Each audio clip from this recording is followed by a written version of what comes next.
Hello, Bashar. And to you, good day. Speak up, speak up. This is Kelly. Oh, all right, if you insist.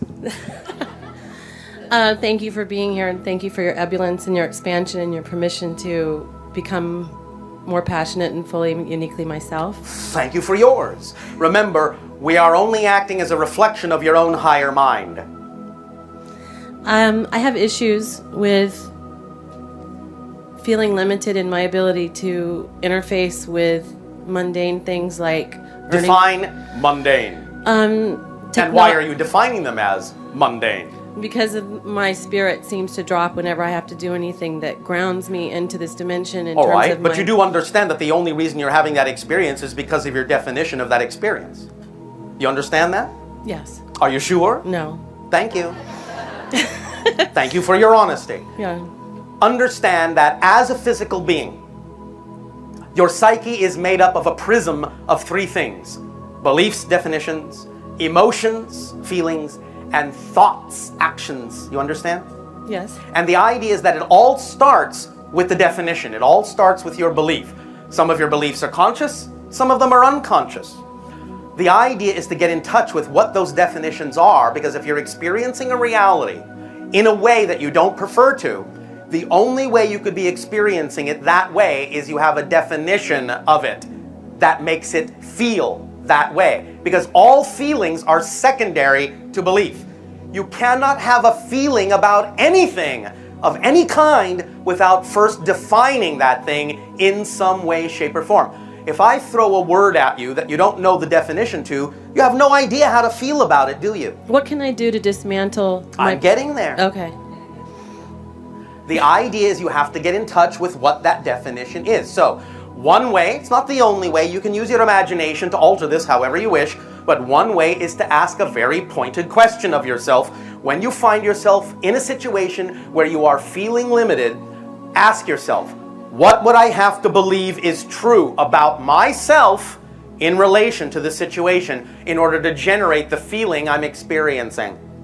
If you are willing to hear the answer, then in some way, shape, or form, the answer will present itself to you about what the belief is. It might come in your thoughts, it might come in your inspirations, it might come in your dreams, it might come in the synchronicity in your life, it may come in a variety of ways. But if you're willing to receive the answer and find out what that definition is, and you're not afraid to find it out, you will find out what that definition is.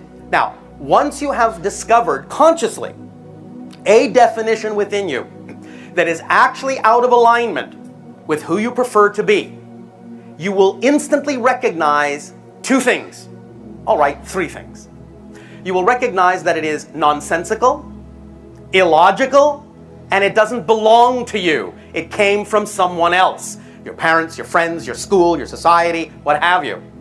As soon as you identify a belief that isn't yours, that's out of alignment with your vibration, you will instantly see it's illogical, it makes no sense to hold on to it whatsoever. It belongs to someone else who gave it to you that you've been holding on to all this time.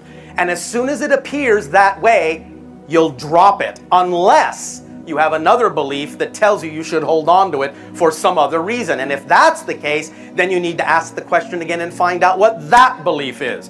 But as soon as you find out what the core belief is supporting all the secondary ones, and you let go of the core belief, all the secondary ones attached to it will also fall away. The only thing that weighs you down is luggage that doesn't belong to you. That's your first clue. If you're feeling weighed down, if you're feeling limited, you are carrying around a definition that someone else gave you that you don't realize you're still carrying around, lugging it around, getting tired. So the idea is to find out, oh, this isn't my luggage. Drop it. Give it back to the person. You don't want to steal their belief. You don't want to be a belief thief. Right? Right. So find out what it is, identify the belief, and then once you realize it's not yours, unless you have another rationale for holding on to it, it will dissipate. That's how it works. But first you have to understand that you have bought into these definitions and you're defining these things as mundane. As soon as you give it that definition, that's the only effect you can get out of it. Because again, remember, every situation, are you paying attention? I'm doing my best. All right. Every situation, without exception, is fundamentally neutral. There is no built-in meaning to anything. The greatest gift you have all been given in life, I know this sounds funny in your language, is that life is meaningless. It is devoid of automatic meaning. They're just neutral props, neutral circumstances. You have all been designed as the meaning givers in life. You're what gives life meaning. So the meaning you put into a situation is what determines the effect you get out of it. Remember the fourth law? What you put out is what you get back? It's a law. So if you find that you're feeling mundane, you must be defining your relationship to the situation that's happening as mundane. And so the only effect you can get back is a reflection of the mundane.